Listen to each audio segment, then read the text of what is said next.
All right, good evening, everyone. My name is Alberto Stella. We will start the webinar in the next 2 to 3 minutes. Meanwhile, please feel free to introduce yourself in the chat along with what part of the Philippines you're located in. Again, my name is Albert and I'm from Las Piñas City.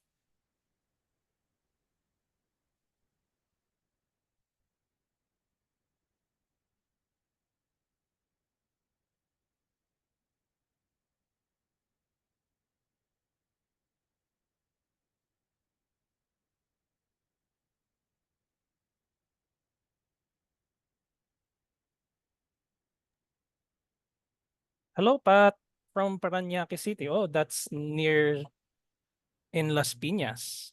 Welcome to the webinar.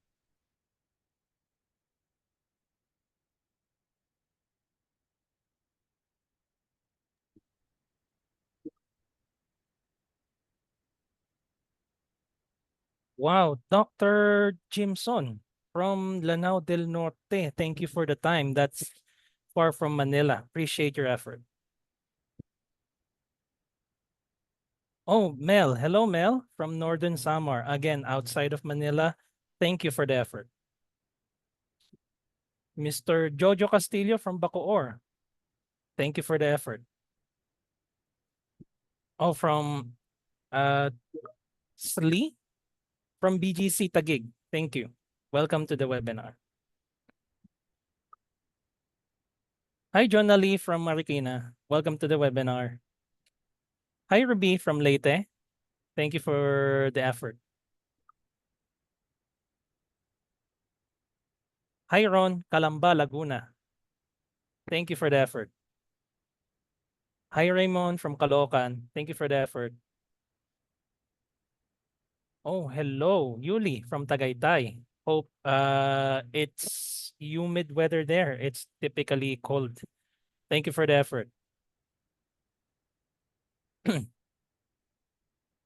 Hello, Nathan Williams from South Africa. Thank you for the effort.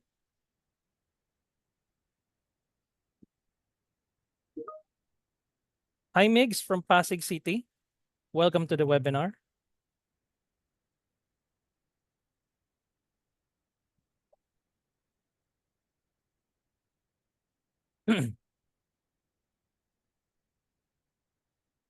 All right. So we'll now start the webinar. Good evening and welcome to the live faculty webinar on the Global MBA program in collaboration of the University of Western Australia and the Asian Institute of Management. Today, we will learn the following. The speaker of the program, details of the program, why this program, the advantages of the University of Western Australia, advantages of Asian Institute of Management, who is this program for, program modules and credentials, key program takeaways, UWA and AIM alumni status, and of course, we'll have a Q&A session. Now, let me introduce to you Professor Paul Crompton. And he is from the University of Western Australia, a distinguished academic in the field of economics and business management. Professor Crompton is a senior lecturer at the UWA Business School, where he also serves as the co-director of the MBA program. His work bridges academia and industry with a research focus on energy and mineral markets, particularly in the global iron ore and steel sectors. Over his career, Professor Crompton has held pivotal roles, including positions at the Australian Bureau of Agricultural and Resource Economics and the University of Tasmania. He has made significant contributions to both education and research, publishing widely on topics such as energy, economics, and resource management. Professor Crompton leads the managerial economics unit in the second year of this program, so you will become quite familiar with him. Also, you will get to experience a live lecture with Professor Crompton, for which I expect you'll gain immensely from his program. We're privileged to have Professor Crompton with us today to share his valuable insights into Global MBA program. Please join me in welcoming Professor Paul Crompton. Thanks, Albert. I appreciate that introduction, and thanks everyone for giving up your time to come along and hear this webinar. As Albert mentioned, I'm one of the MBA directors at the University of Western Australia. I've been in that position for close to a decade now, and I've been teaching MBA students at the University of Western Australia for about 17 years. Interestingly, I used to go to the Philippines about 3 to 4 times a year teaching. That was about a decade ago. The program stopped about a decade ago, but I used to really enjoy my trips to Manila and got to play some of the wonderful golf courses up in the highlands just outside of Manila. So I used to really enjoy those trips and like to get back there as soon as I can. Thank you. Thank you for that wonderful insight, Professor Crompton. So next is Professor Alberto Mateo. It's my honor to introduce you to him. He is the acclaimed from Asian Institute of Management. Professor Mateo is the head of executive education and lifelong learning and a champion for the UWA AIM partnership. Professor Mateo is an accountant by profession, but has gone on to become a leader of industry in the technology and pharmaceutical domains. He was president and managing director of Hewlett Package Philippines for 6 years and president and country manager for Pfizer, a leading global pharmaceutical, for 11 years. Professor Mateo brings a wealth of senior leadership experience to the partnership. We are privileged to have Professor Mateo join us today to share his valuable insights into the first year of the program, which is the postgraduate diploma in business management. Please join me in welcoming Professor Alberto Mateo.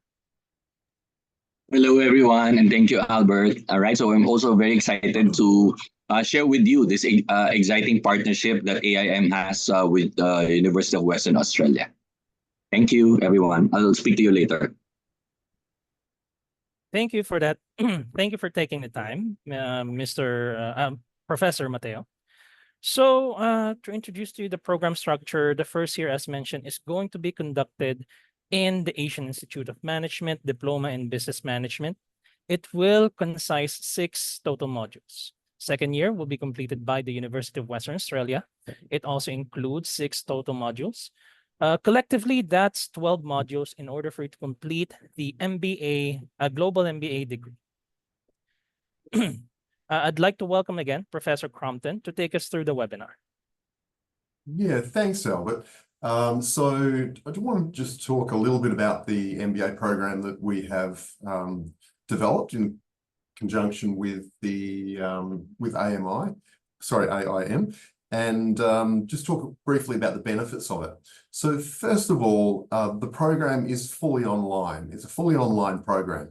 Now, online education is something that is new, but it's certainly evolving very, very rapidly. In terms of the business school at the University of Western Australia, the MBA program in particular, about 4 or 5 years ago, 20% of our MBA students studied online. Now we're up to 35% studying online. So there's been a very large shift towards online education. I teach at the University of Western Australia. I teach both the face-to-face classes and the online classes. And interestingly, they do sit the same final exam. And there's very little difference actually in the exam performance of the face-to-face students and the online students, which just reinforces to me the effectiveness of online education these days. And we've certainly put a lot of effort into this program to make sure that it's the equal of any online program in the world, and as effective in sort of developing the skills and knowledge that you need for your career as a face-to-face program. The second thing is recognition of prior learning. So as Albert and Alberto have already mentioned, the first part of the program is taught by AIM. That's 6 units. The second half of the program is taught by the University of Western Australia. So once you've completed the first 6 units with AIM, then you will get full credit for those units in UWA's MBA program. So in the second year, you'll actually be enrolled in the UWA MBA program. You'll bring in 6 units of credit. You'll only have 6 units to complete at that point in the second year. The next element or the next benefit of the program is industry engagement. What that is referring to is that all the people that have been selected to teach in this program have been very carefully selected. So the course leaders all have excellent academic qualifications and also extensive industry experience as well. So myself, I've been at the University of Western Australia since 1996, so about 28, going on 29 years now. And I've been teaching at different levels all of that time. But at the same time, I've also worked in a couple of government research bureaus and also consulted to a number of large Australian companies such as BHP and Rio Tinto. The alumni network for the University of Western Australia and also the MBA program is vast. So we're talking about hundreds of thousands of graduates across the 2 institutions. And that's important because it will help you connect with other people in the program, but also people that have done the program prior to you, and also MBA students at the University of Western Australia. It's much easier through this program to reach out to people because you're effectively enrolled in the same program, the UWA MBA, so it's quite easy to reach out to people and make those sorts of connections. Typically, students here in Perth, Western Australia, do that through LinkedIn, and reaching out to another UWA graduate, you've got a pretty good chance of sort of developing a connection with that person and getting a response to any email that you send.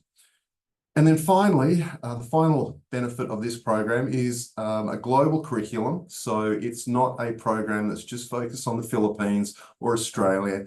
The content of the curriculum is really applicable anywhere in the world. And also award-winning faculty. I've sort of already touched on that. A lot of the people that teach in this program have won teaching awards. And that just really highlights the importance of the program to us at the University of Western Australia and also at AIM, that we have allocated the very best people that we have to teach on this program. Thanks, Albert.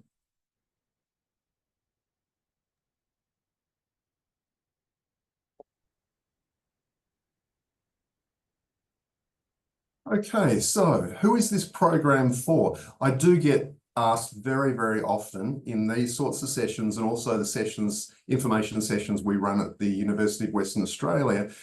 I have people come up to me and they will say to me, am I an MBA type student? So a lot of people don't understand what an MBA degree is and who typically goes into an MBA degree. My experience has been over the last 17 years of recruiting and teaching MBA students is that there is no typical MBA student.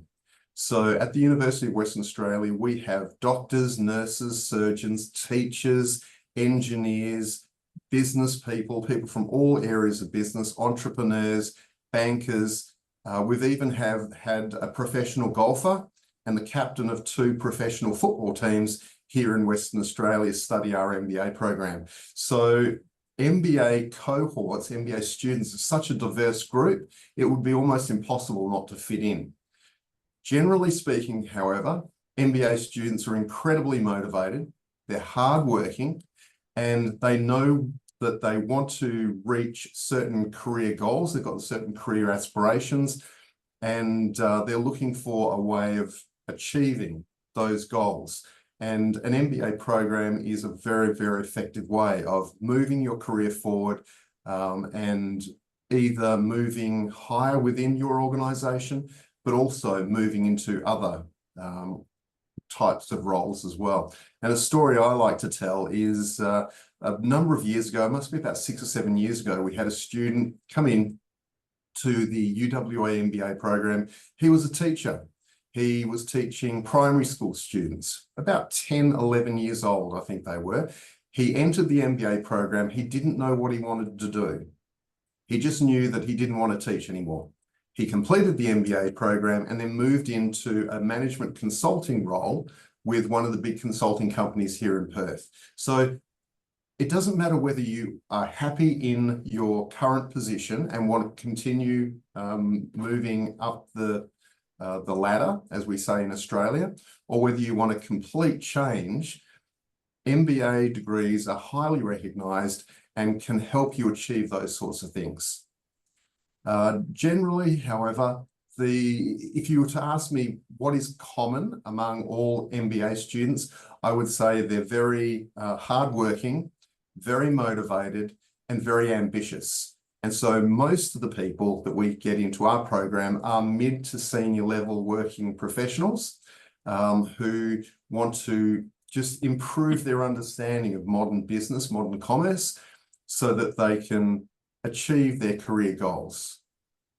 And ultimately, what most MBA students have as their ultimate objective is to become a business leader. So a lot of them want to be chairman of companies, they want to sit on boards, they want to become managing directors, CEOs. And MBA programs are set up to deliver the sorts of knowledge and skills that people need to actually move into those higher level positions. Thanks, Albert. Okay, so UWA. Both of the institutions represented here tonight are fantastic institutions. I've been at the University of Western Australia for, as I said, 28 going on 29 years. Absolutely love the university, enjoy going to work every day. It's a fantastic organisation. We are ranked, the business school is ranked number 3 in Australia, which is a fantastic achievement because there's many, many very good business schools in Australia. And we're also the number 1 ranked business school in Western Australia. We're also part of the Group of 8. They are a group of, the Group of 8 is a group of 8 prestigious universities. They're the oldest universities, research-intensive universities. And being part of the group of 8 really does stamp the University of Western Australia as a world-class institution. We also have AACSB and EQUIS accreditation. There are many different types of accreditations that are available. We have, at the University of Western Australia, we've chosen just to pursue those two and to maintain our accreditation through those 2 organisations because we believe they are the 2 most important accreditations. So, Albert. Thank you for the insight. Wonderful insight, Professor Crompton. Allow me to call on Professor Alberto Mateo to take us through the AIM advantage. All right, thank you very much, Professor Paul, and of course, Albert. Okay, so as you know, AIM has been existing in the Philippines for more than 50 years. All right, so we have been established with endorsement of the Harvard Business School together with the business leaders in the Philippines, all right, in order for them to create some sort of a university or an institute wherein that particular system of Harvard will be basically implemented. No? And we have been embracing that particular practice over the past 50 years, and that's why majority of our methodology includes the Harvard Business Case method of teaching. All right, and that's why we have been existing for a number of decades with almost 50,000 graduates. All right, combination from our degree programs, our master programs, as well as executive education. That's why we're very happy and very excited with this new partnership that we've had with the University of West Australia, because as Paul mentioned a while ago, the modality of learning in today's context now is really changing a lot. Even for us, no, starting the pandemic, we realized that we have to really offer different types of modality depending on the needs of our students, no, or our executives. So right now we do have our traditional face-to-face. We do have now a virtual online program, and then we now do have a hybrid type of program wherein some students will be in class, some students will be virtually online via Zoom, and of course, lastly, some sort of a synchronous type of a model wherein you can be able to learn a lot of these concepts, management tools, and practices, no, in your own time, anywhere. All right, so that's why we have explored this new avenue in order for us to serve as many learners as much as possible. Okay, so next slide. So as Albert and Prof. Albert mentioned, the first year of this Global MBA program will be conducted through AIM. All right, so basically there will be 6 modules that we will be handling, and we have selected a number of faculty of AIM to deliver all of these courses to you. Starting off with business analytics for decision making. Essentially, this is going to be very good for a lot of people who are really aspiring to become part of management because of the explosion of data, primarily because of digital transformation. There are many data points and information that will be useful. However, it will be very good for us to know how to actually standardize them, to be able to analyze them in a very coherent manner, present them in a data visualization and storytelling format, no, in order for us to really convince management or for the different parts of the organization to make appropriate decisions. So this will be the major module to be conducted by Professor Matthew. And then from there, needless to say, people management and managing of human capital of the organization is such an important element. So in here, we will be teaching you the different major facets of people management from the time that we attract and, interview people from the outside, obtain the talent that we need for us to grow the organization, and to how to develop them, how to train them, and of course, how to retain them in the process. And then we're going to now share different leading practices in terms of managing people, how to coach people, how to mentor people, so that you will be able to transform from just managing tasks, process, outcome, and results to actually doing that through the people who are responsible for delivering these KPIs, these outcomes, and results. So that will be a very interesting module, for all of us leaders and managers in many organizations, whether corporate, government, nonprofit organizations should learn. And then we will now segue to the next module, which is operations and supply management.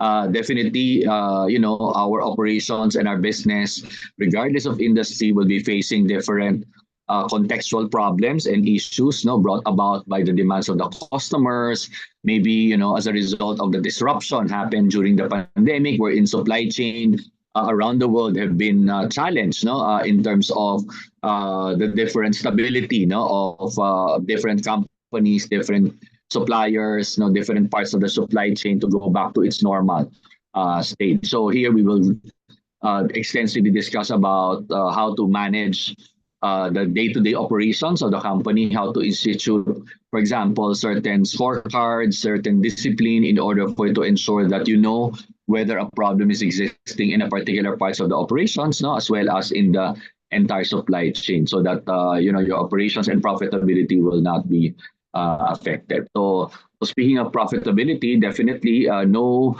MBA or graduate or a manager or a leader would be very successful if you don't develop your business acumen and financial acumen, for that matter. Because as we all know, that finance is the language of business.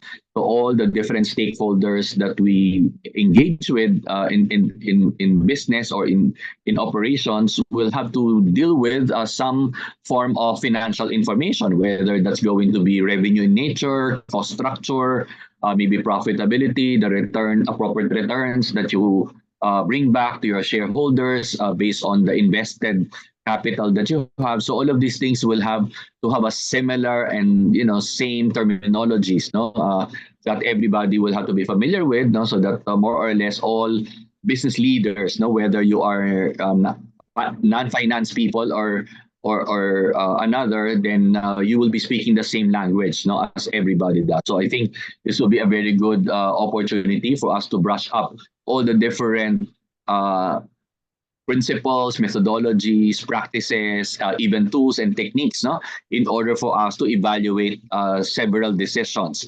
For example, whether, let's say, to buy or make a product, no, and the like. No, with the growing trend of outsourcing, I'm sure it will be a very interesting conversation between you and management if you want to really start to outsource, no, some portion of your operations versus doing it internally. So all of these decisions will have to be supported by a financial analysis in order for you to actually ensure that you will be making, a very good and a very good decision, no, and viable decision for the company.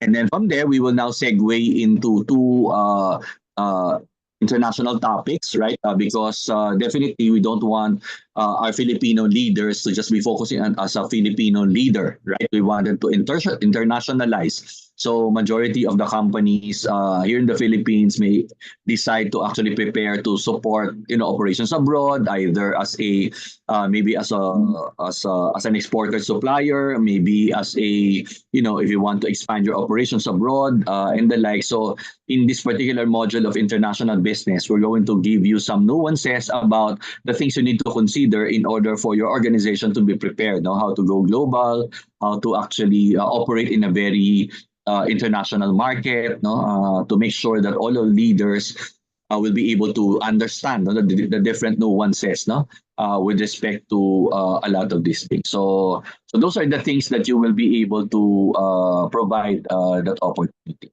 Okay. So then from there, we will now end this particular year one program, of course, with entrepreneurship and innovation, because we really wanted to make sure that even if, let's say, like myself, no, and I was with corporations for a very long time, that we internally as professionals, professional managers at that, no, will embrace that particular mindset of becoming an entrepreneur, no, to embrace that mindset that we take care of the organization, we become a good custodian of all the assets and and all the different resources entrusted to us by the investors, the shareholders, and the like, and how to be able to now have that mindset, entrepreneurial mindset, to actually pursue a lot of growth goals and aspirations, no, in order for the company to be sustainable, viable in the future. And one aspect to do that is via innovation. Doing innovation in a way is very current, right? But many people, what many people do not know about is that in doing innovation, it's really a combination of discipline as well as our confidence in really pursuing uncharted territories. Because according to research, many companies have failed, all right, in their innovation efforts because they have done a different way, no, of actually pursuing markets. No, a lot of it is actually inward-looking type of business ventures that actually fail to consider the different markets, the emerging trends, the different business needs, and the like. So eventually, many companies develop something that nobody wants. So as a leader, right, in many organizations, we want to make sure that you have the baseline on how to incorporate a lot of these go-getting type of entrepreneurial ventures, but at the same time do it in such a way that it will encompass, no, the desirability factor, the operationability factor, as well as the viability factor. So that's why we are preparing all of you for your MBA year two with this foundational courses that we have been delivering all these years in order for you to make sure that once you go into year two, you very much have an appreciation of the different facets of management. All right, next slide. So with that, as I mentioned a while ago, because of our heritage and similar to UWA, being an AACSB accredited school, so we try to actually make sure that all of our courses are hinged on practical real-world examples. No, we're not just talking about concepts and a lot of academic factors, but essentially discuss them in terms of its application to business. No? Because that's why it's an MBA, right? So it's business application. So we wanted to make sure that some of these courses and topics on recent trends, recent examples, best practices of different companies, regional ones, global ones, are going to be tackled in terms of its application, all right, of the business principles together with real world problems that we're all facing right now. All right, next slide. And once you now complete this particular program, I think I saw a question regarding this, that after you finish the first year, all right, you will really be getting a separate certificate from the Asian Institute of Management. So it's not 2 certificates, but a postgraduate diploma from the Asian Institute of Management. And of course, that is on the premise that you will be able to complete the program with a minimum required average score or grade, all right, from the 6 modules that you're going to go through in the first year. And once you now complete this particular requirement, then you will be transferred to the Global MBA second year portion of UWA. All right, so we want to make sure that all of you understand that, of course, this is going to be two separate credentials that you'll be getting both from AIM and UWA. But the linkage between the two levels or 2 years is very much established, because you cannot proceed to the second year unless you complete successfully all the different courses that you will have for your first year. All right, and of course, you will get a certificate, a postgraduate diploma from us after you complete this section. All right, next slide. So with this particular credential from AIM, then you will be part already of the alumni network, no?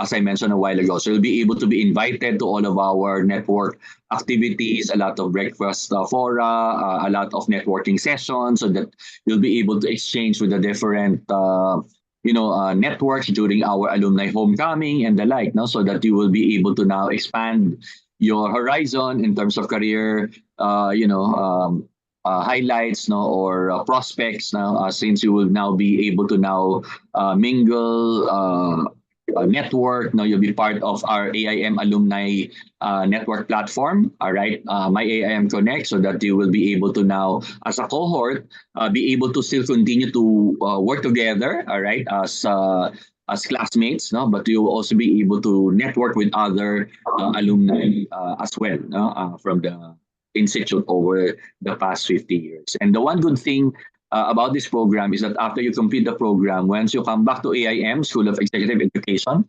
because our mission is really lifelong learning, every time that you will be coming back again, 2 years from today, 5 years from today, 10 years from today, you will continue to receive a 20% alumni discount, no? Because we really are a firm believer of lifelong learning. So we provided that support, no, to all of our graduates and alumni. And of course, if you want to have research, our Knowledge Resource Center is available to everyone. So you can brush over different materials in our electronic library and the like. And of course, we will be able to now share with you the different establishments, no, that we have partnership with. All right, so some of them are also owned by alumni, so that you can actually just present your ID cards, and then you'll now be able to get all those privileges, no, in terms of perks and preferences. All right, and of course, you'll be invited, as I mentioned, to different activities altogether. So that will be two advantage of this program in one, because you will not only become an AIM alumni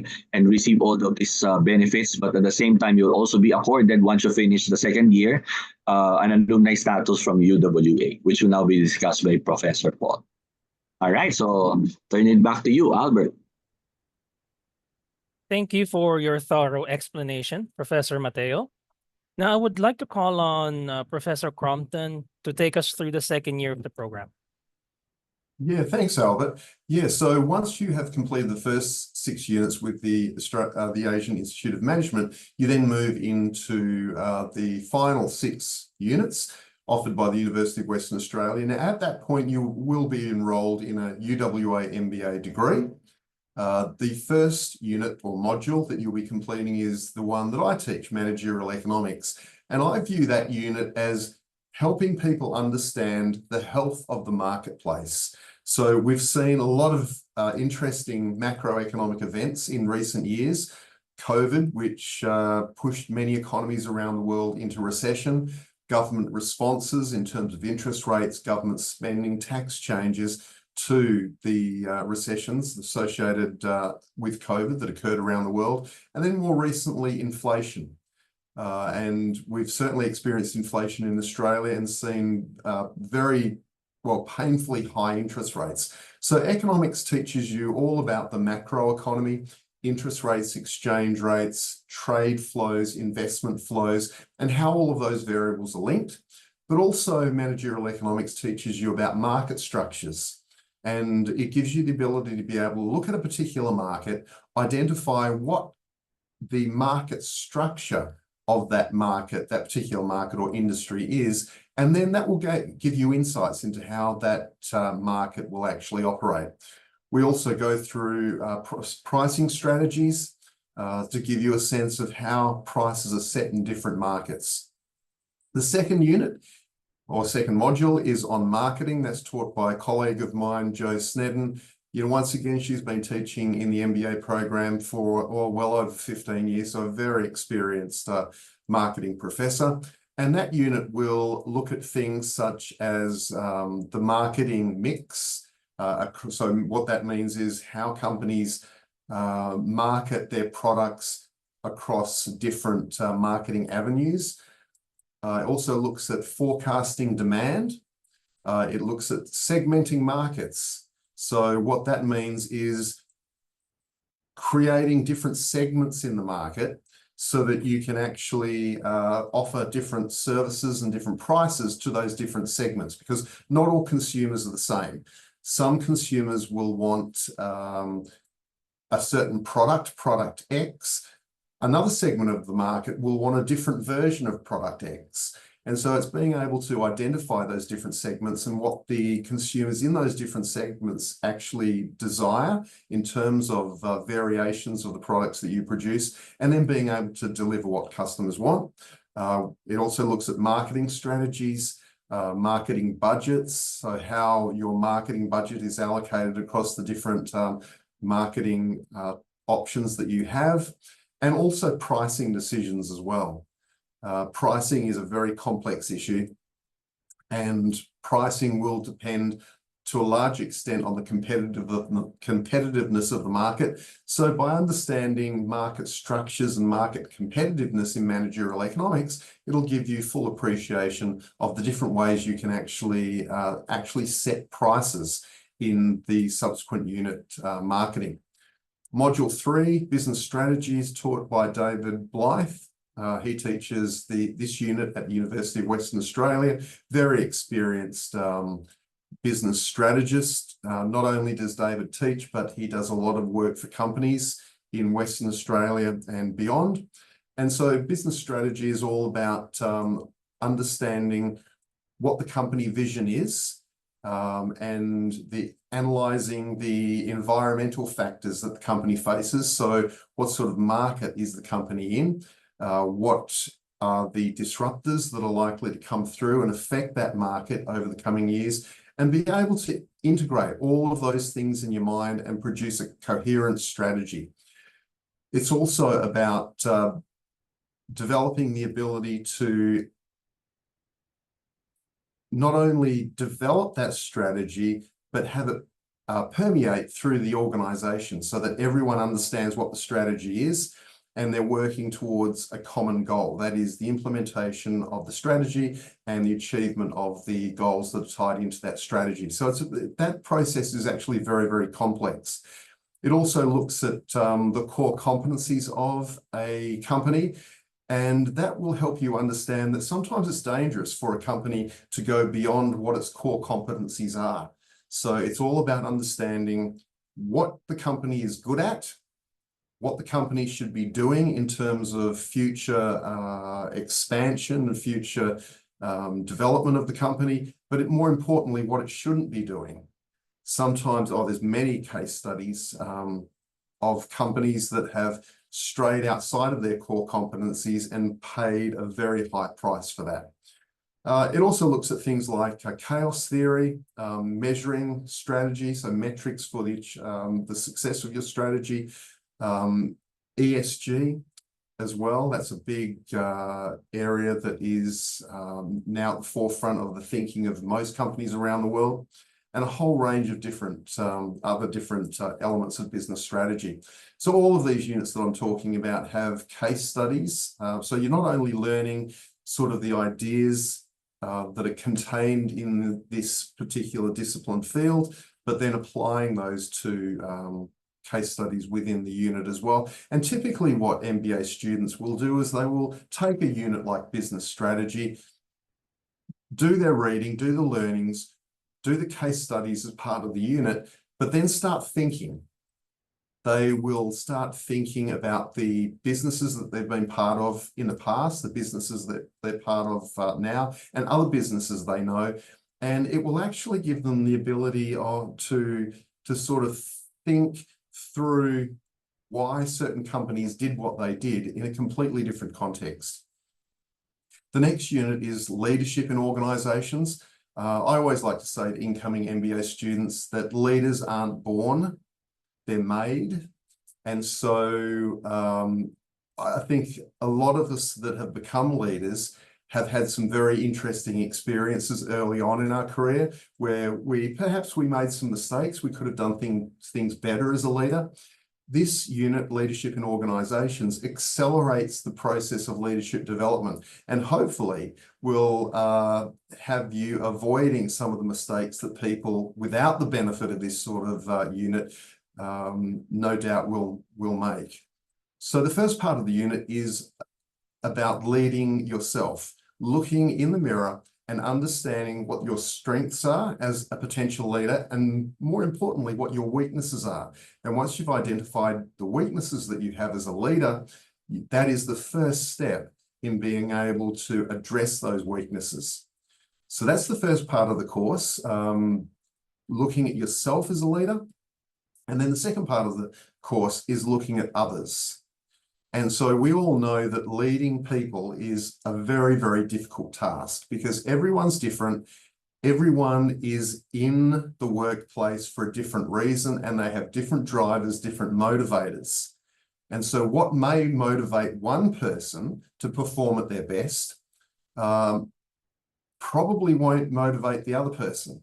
So it's a process very often of talking to people, understanding individuals in your team or in your organization, and then being able to put in place strategies as a leader that will motivate such a diverse range of individuals. And so that's what that leadership and organization unit will help you with. The fifth one, organizational change and transformation. We put that in there, we put that unit in this degree because organizational change and transformation is accelerating. So if you went back sort of 30, 40, 50 years, organizations changed very, very slowly. And certainly the first few jobs that I had back in the sort of 1990s, the organizations didn't change that much. But with everything that's going on in the world today, automation, AI, robotics, the internet, things are just changing so quickly. And even at the University of Western Australia, we have been going through some very big changes, both educational changes and research changes in recent years. Now, for a lot of people, change within the organization is very disruptive and very scary. And so there are correct ways, or I shouldn't say correct ways, there are good ways of leading and managing organizational change, and there's certainly very bad ways of doing it as well. So what this unit will do is help you understand the process of change within an organization, the best way to manage that, the best way to lead it. And this is one of those units that you could become absolutely immersed in. There's just so much reading out there for you to do. So not only the unit itself that contains a lot of very rich, valuable information, but then you can take what you learn in that unit and then just continue reading because it's just a very dynamic area within MBA programs at the moment. And the final unit there is managerial finance. That's all about investment decision making. So looking at a company, looking at investment proposals, being able to value those proposals, assess those proposals from a financial perspective, looking at things like net present values, internal rates of return, looking at the debt equity consideration that most companies face. That is, if a company needs $5 million to undertake a new investment, do they obtain that funding through debt, the issue of bonds, or maybe a bank loan if it's a smaller organization, or do they actually issue equity to raise that money? It also looks at risk and risk aversion, and also diversification as well. So we have a company in this kind of originated in Western Australia called Wesfarmers, and they are a large conglomerate. They employ well over 100,000 Australians at the moment, so they're the largest employer. And one of the advantages of Wesfarmers is very careful investment decision making. So they've actually selected different assets within their portfolio of assets to minimize risk. So they've got some very aggressive components to their business, but also some components of their business which provide a very reliable, almost anti-cyclical in terms of the business cycle, cash flow. So it's also the ability to think that way. So you are maximizing shareholder value when you undertake a new investment, but very often the best investment is not necessarily the investment that has the highest net present value, but it's the one that fits best in your existing portfolio of assets. And so all of these sorts of things are taught in managerial finance, and it will get you thinking in a different way, looking at investments and portfolios of assets in different ways, and just really open your eyes in terms of the way managers should be, rather than are, they should be assessing investment proposals, and also the expansion of existing businesses. So they're the 6 units offered by the University of Western Australia. As I say to all incoming MBA students, because when we get a new cohort of MBA students in Perth at the University of Western Australia, I run a orientation session for them. And I say the same thing every trimester, so about 3 times a year, to the incoming class. I say to them, don't view an MBA as the finishing point of your development as a business leader. Think of it as the starting point. So once you graduate with an MBA, that's where the learning should then continue. And Professor Alberto sort of hinted at that in his talk. But I'd just like to reiterate the importance of that, because businesses are looking for people that are well-read, well-educated, and who have an expansive understanding of modern business. And business is changing so rapidly, you have to keep your finger on the pulse. You have to continually keep reading and understand the implications of all of these emerging areas. So one thing we do at the University of Western Australia is we talk about the energy transition to our MBA students, because businesses are going through that at the moment. So all of these new areas, I would encourage people to undertake an MBA, study hard, do all of the reading, but view that MBA not as an end point, but as a starting point. And what an MBA will provide, and certainly the excellent program that we have here, is 12 units that will give you a very diverse understanding of modern business, and you'll be able to use that as a springboard to continue your learning long after your MBA study has finished. Because if you stop learning, if you stop educating yourself when you graduate from your MBA, then you just won't be keeping up to date. So, Albert. Okay. So the first year of the program will deliver you a certificate from the Asian Institute of Management. Apologies. The second year, successful completion of that will earn you a degree from the University of Western Australia. So it's called the Master of Business Administration Global. I did see one of the questions in the chat box there. Someone asked the difference between a Master of Business Administration Global and an MBA. There is no difference. They're both MBA programs. It's just that we have added the name Global onto the end of the MBA, the Master of Business Administration on the certificate, just really to separate it from the Master of Business Administration that we teach on campus, just so that we can sort of separate the two programs. But fundamentally, there's no difference at all between the two degrees. They're both MBA programs. So once you finish, you will be able to you'll graduate with a certificate like the one that you're seeing. You'll be able to get it framed, put it on your wall, and you'll have those three wonderful letters at the end of your name and on your CV. Albert? Okay, so once you've graduated from the University of Western Australia, you will be a member of an extremely large alumni network. University of Western Australia is a top 100 university, fantastic institution, and really known worldwide for the quality of the academic staff and also the quality of the students coming out of the University of Western Australia. You'll receive invitations to exclusive UWA alumni events and networking opportunities. An increasing number of those are online these days. You'll also receive a regular e-newsletter to keep you up to date with what's happening at UWA.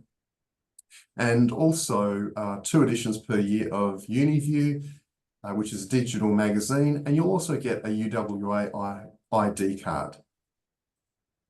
Albert? All right. Appreciate the thorough explanation, Professor. And I will take it from here in terms of the key program takeaways. Now, for the takeaways, participants will get globally recognized UWA MBA program degrees. World Education Services, WES, recognized MBA degrees. Postgraduate Diploma in Business Management from the Asian Institute of Management. Both alumni status from UWA and AIM. Participants will also earn a global degree without leaving their job and from the comfort of their home. Flexible schedule, manage your learning hours when you have the time, and of course, 1-day campus immersion by Asian Institute of Management, career support by Emeritus. So next one would be the application deadline is going to be the 20th of September. So there are 5 steps in this application process. For any inquiries, you can email them at global.mba@emeritus.com. So the step 1 is we will check the eligibility of the participant. Documents will be required from participants to be uploaded. An application fee will be required as well. Upon the application, there will be a certain review for selection. And once selected, a booking amount will be needed to pay. For the program details, the start of the course would be this 27th of September. The duration is, as mentioned, is 2 years. The fee is going to be $7,400. Now, a little bit of exciting news, right? For everybody who has attended this webinar, all of you will be getting a special offer for webinar attendees. For anyone who can submit an application within the next 48 hours, will be able to get a higher tuition assistance. You can connect with your program advisors for more details, along with the referrals for your friends and colleagues for you to earn the referral benefits. Now, I will open the floor for any question and answers. So Professor Crompton and Professor Mateo will be able to answer all of the questions that I'm seeing here. So I believe some of them are already getting answered. But for that, number 1, do we get 2 diplomas plus an MBA degree? No, just 2 certificates, one from the Asian Institute of Management and one from the University of Western Australia. So All right. two separate certificates. Yeah. Thank you. Next question would be from Melchor Bernardo. I'm a career changer, so I'm curious whether there are any practical hands-on experience in this program. What kind of internships or real-world projects can MBA students expect to work on during the program?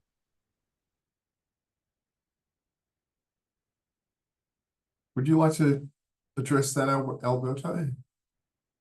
Okay, so since so in this particular design, there is no internship, all right, as part of it, no. But I would I would imagine that a lot of the participants that we have for this program are either currently working or you're managing your own business and the likes. I'm not so sure, Melchor, what kind of a career you'll be coming from. No? So that's why this is a very flexible, very adaptable type of program for any type of professional, right? Because as we mentioned a while ago, the modality of the learning for this entire program is predominantly learning on your own, right? So of course, definitely we will be having some live sessions with the faculty and the likes, so that you'll be able to now network with your different classmates, interact with the professors, do conduct case studies together and the like. But predominantly, we have already pre-recorded majority of the courses and topics that we wanted to learn.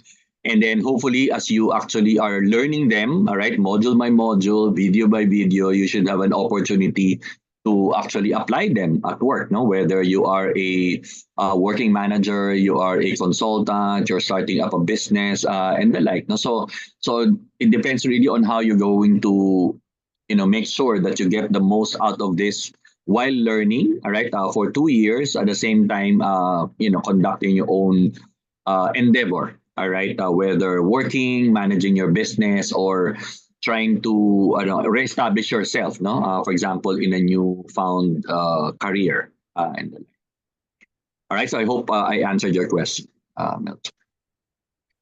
Okay, going on to the next question from Mohammed. Is this certificate possible to do UAE attestation, especially WUA certificate?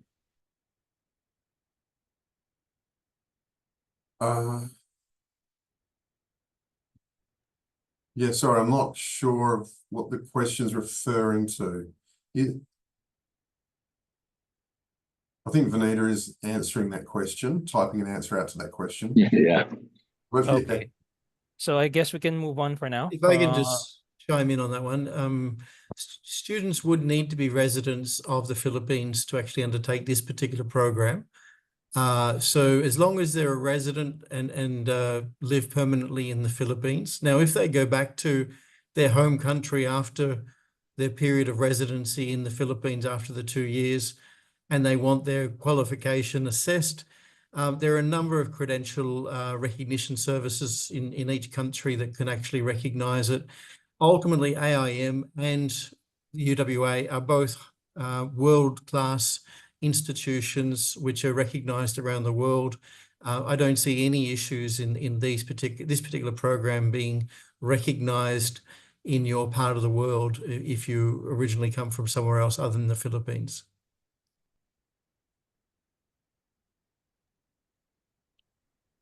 All right.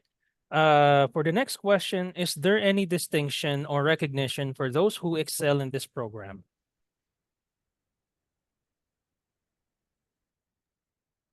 Sorry, could you repeat that, Albert? Is there any distinction or recognition for those who excel in this program? All right. Distinction. I'm not sure about the AIM certificate, but at UWA, if a student achieves an average of 80% or higher, then they are awarded an MBA with distinction. And I'm quite sure that that is also the case for this MBA Global. So that's the only recognition that we have. How many students at UWA achieve that? I would say 10 to 15% achieve a distinction average. So it is quite a prestigious, sought after recognition.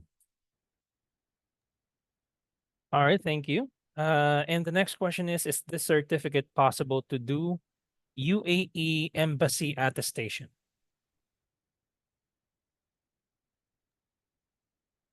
Refer to my last answer on that particular question. So Okay. perhaps we could do some more research on what that means, and when our program advisor speaks to the student, and we can get a bit more clarification as to what the ask is there, and set up a one-on-one discussion on that. Okay. Next is from Timothy John Tulay. Is there a validity or max interval as to when you can take the MBA Global after finishing the AIM program? Are you aware of that, Jason? Yeah, I think from a policy-wise, we're sort of allowing students to, well, again, we prefer students to continue straight on from AIM through to UWA immediately. But we understand sometimes students, because of family reasons or personal reasons, want to have a break between the programs. I think we'd look at that on a case-by-case basis. And so at that particular point in time, when you've completed your first year, you'd submit an application. Our team will evaluate that application and then discuss with you the appropriate gap that you'd be seeking. So I think at this stage, I wouldn't want to quantify that as to a particular duration, but we understand that students may want that. And as I said, we would look at that on a case-by-case basis at that particular point in time. Yeah, that said, normally a couple of years is okay. But yeah, if the gap is too long, the problem is that you you just do need the continuity of the study. So what you learn in the first part of the program will flow into the second part. So then you're not getting full value out of the program if you leave the first part of the program and the second. If you have complete the second part of the program, many years after the first part. So it is best to continue straight on. That said, 1 year probably is not going to be a problem from a learning perspective. All right. Yeah, sorry if I may interject as well. So I think when we have conceptualized this, all right, maybe about 2 years ago, all right, the intention of really opening this program is really for those people who will really take the global MBA track, right? So when we have when we have developed the idea of coming up with a joint partnership with AIM and UWA. To offer to Filipino students, the intention is for us to offer a program that is really, a track, right? So that's why we really encourage for those people who are really interested to move into the global MBA program, that you will continue it from AIM, so that it will segue, right? So because we will be providing you your after the first year, we will do our grading, and then we will be submitting all your credentials, a transcript to UWA, so that they can immediately, based on your qualification, right, on grade requirement, you'll be admitted to the UWA program. So we encourage that track, all right? So as Jason and Paul mentioned, it is harder for us to take it on a case-by-case basis, right? So, but we do have another program, right, for those people who wanted to have that break. But the what you call the transfer is not going to be automatic and assured. All right. So as opposed to when you enroll in the global MBA, once, for example, the recruiting team has deemed you qualified to do the MBA, the transition between AIM and UWA will be very, very seamless. All right. So you'll automatically be, because you have enrolled, from the very beginning, a global MBA program. So all credentials required for that MBA is pre-screened at the start of the period, as opposed to when you take the other route, you take the AIM courses first. There's no assurance, right, that that particular transfer or movement will be there, because the qualification for those two types of programs are actually a bit different, slightly different, and the like, because we accommodated certain people who have very extensive work experience to do in the other program. So I would encourage, right, for you, if you really are interested to take your MBA, because this is really a global MBA program, that you take on this from year one with the intention of continuing it already immediately to year two. That's my recommendation. Thank you. That said, also I think we're very aware that MBA students are very busy. Sometimes work gets in the way, family gets in the way. We've had students that have decided to start a family halfway through their MBA. So we have to be very adaptable as educational organisations and respond to those sorts of situations. And so, as Jason mentioned, we will look at things like approved leave, which is what you're talking about on a case-to-case basis. But we certainly don't want to make anyone's life difficult. We understand that MBA students are very busy people, as I've already said, and we'll do everything we can to accommodate any, I guess, constraints on your time the best we can. Okay, thank you for that. Mr. Crompton, there's another question for you. Okay. Will I be able to add on specific specialization, for example, in oil and gas at UWA once I finish my MBA? Yeah, the short answer is no. This MBA program is an MBA Global. It's 12 units. We've selected those units very, very carefully to give you everything that we believe a modern MBA graduate requires. But there isn't any room in the program for specializations, and certainly no room for the oil and gas units that we offer on campus at the University of Western Australia. This is a different sort of program. The oil and gas specialisation, or the oil and gas units we have at the University of Western Australia, are taught by the law faculty, some by business, some by engineering. So with that specialisation, you really do need to be on campus. For the next question, are the learnings and skills applicable to government organizations? Yeah, I would absolutely. We have many people working for government coming into our program each year, as well as health professionals, engineers, all of those professions. So I think an MBA program and the skills that you acquire and in an MBA program is applicable to all organisations. But the interesting thing here, and I've seen this so many times, is people have come into an MBA program and they work in government. And I have had this question before: is an MBA and what I'll learn in MBA relevant for someone who works in government? And I've seen people graduate with an MBA, 2 years later, they're not in government anymore. Not because they specifically wanted to move out of government, but because it opened their eyes to what else is out there, what's possible. And some people that I've spoken to haven't had enough of government work. And so with an MBA, I wouldn't look at it as developing the knowledge and skills for your current job, but the knowledge and skills for your future career.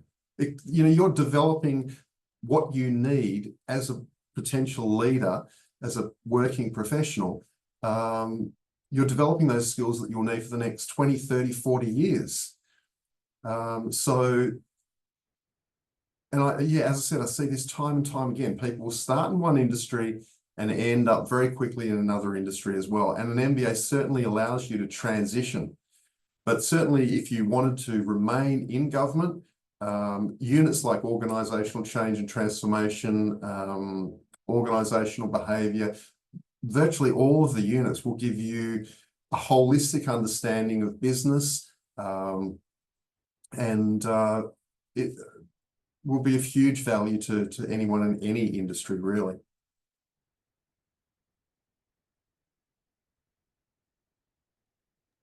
For the next question, what will happen if you don't meet hurdle on the first year?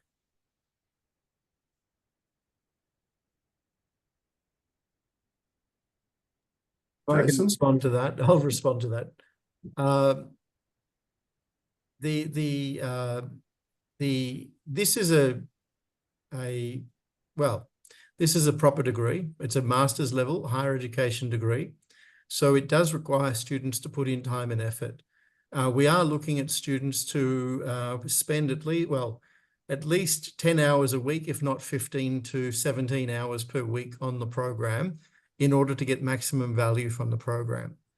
So there is quite a number of demands, but it can be done relatively as long as you plan your time and your all the other aspects of your life, your work, your family, and you plan for your education to be conducted. Now, if you do implement those time management strategies, you should be successful in your first year as long as you're applying yourself to the material. So once, if you do not, or find that yourself that you find you are not being successful in your endeavors, then you can apply for a certain leave in the first year. We obviously want to make sure that you are supported throughout the first year so you can complete. Now, if you don't complete the first year or don't pass in the first year, then you will not be successful in articulating into the second year. So there is a consequence for not performing as such, but ultimately we'll try and provide every support to you to make sure that you can be successful in the first year. I really think, Jason, success is all about planning and preparation and making sure that you are ready to go day one. Do not get behind the reading, start the assignments early, and seek help from one of the many people working on this program very, very early. We generally don't have too many problems at all with people not meeting the grade at UWA. And I'm talking about the local students. Maybe one or two every year out of an incoming cohort of 150 to 200 students. It generally doesn't happen, but the key is planning and preparation and seeking help as soon as you feel that, as soon as you feel a little bit overwhelmed.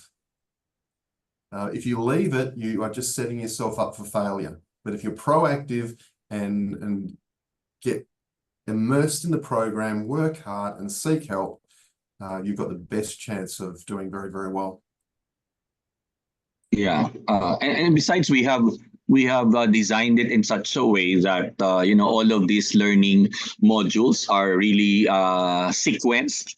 All right, so that each and every student will have an opportunity to know their standing after each module, so that you will know whether you are on track, you are slightly behind, and the like. And that's where what Professor Paul is saying, that if you find yourself in that position, then it's an opportunity for you to actually seek help. No, but essentially on your own, the learning management system will allow you to see how you are progressing. If you're because based on your submissions, based on the different requirements, you'll be able to now get a feedback. No, after all your requirements, and then you will have a grade for that. So if you really come to think about it, it's really about your your intention of incorporating this decision of taking a higher education, particularly in MBA, to go in as part of your daily life, right? Similar to many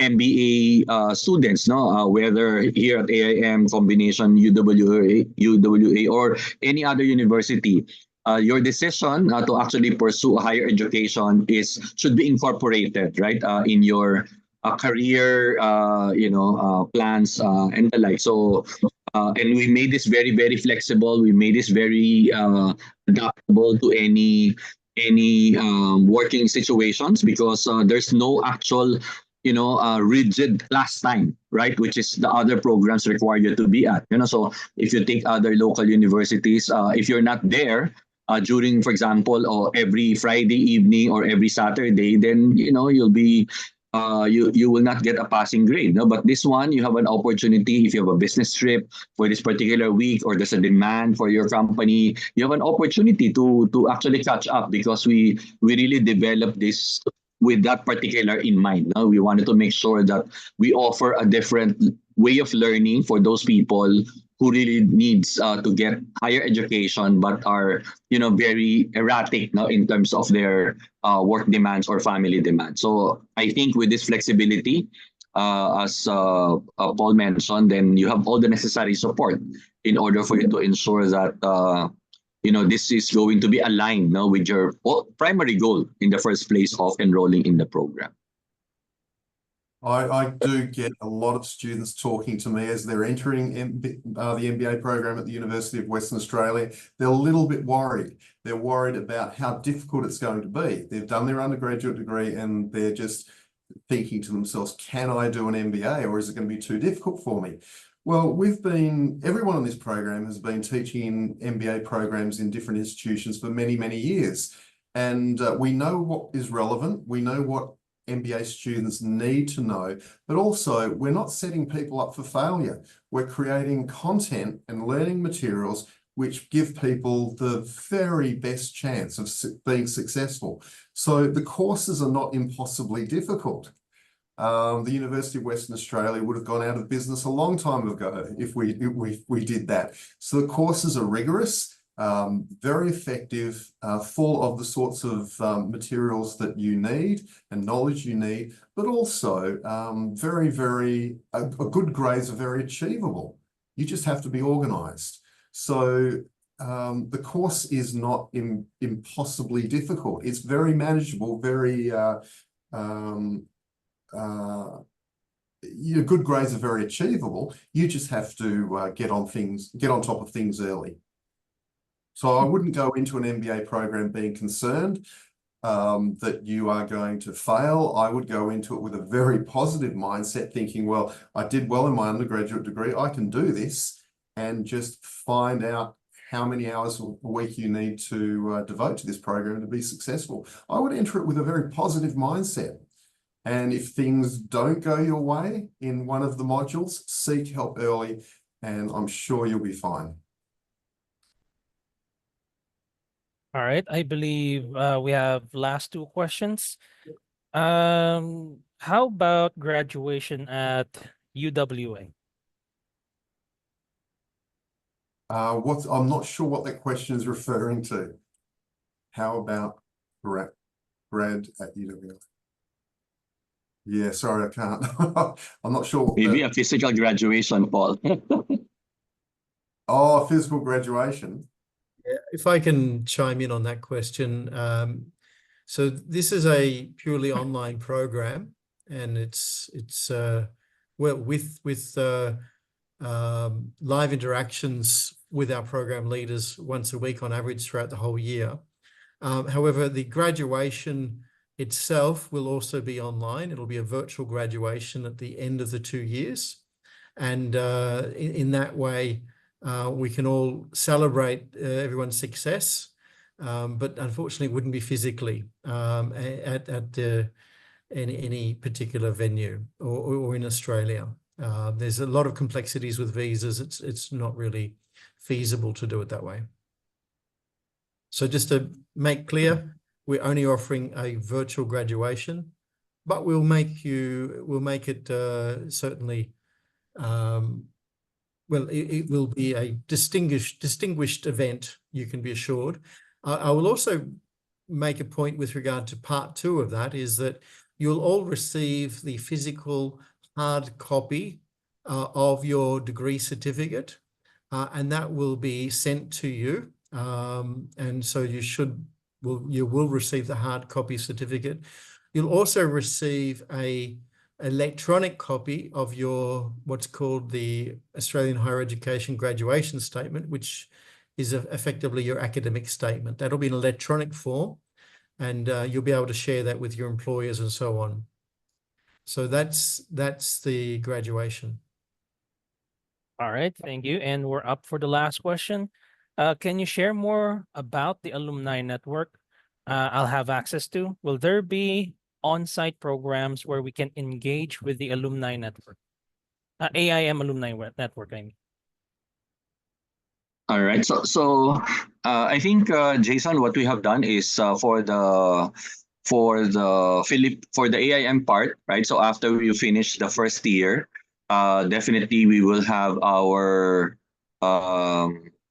graduation ceremony at AIM for that portion. All right. So we normally hold it after that particular first year completion, because as I mentioned, we have to calculate all of the different grades and the like for us to be able to endorse you to UWA. So once that happens, during that time, after you finish that program portion of AIM, because you can get a certificate from AIM after you finish the first year, and there will be an opportunity for you to meet your other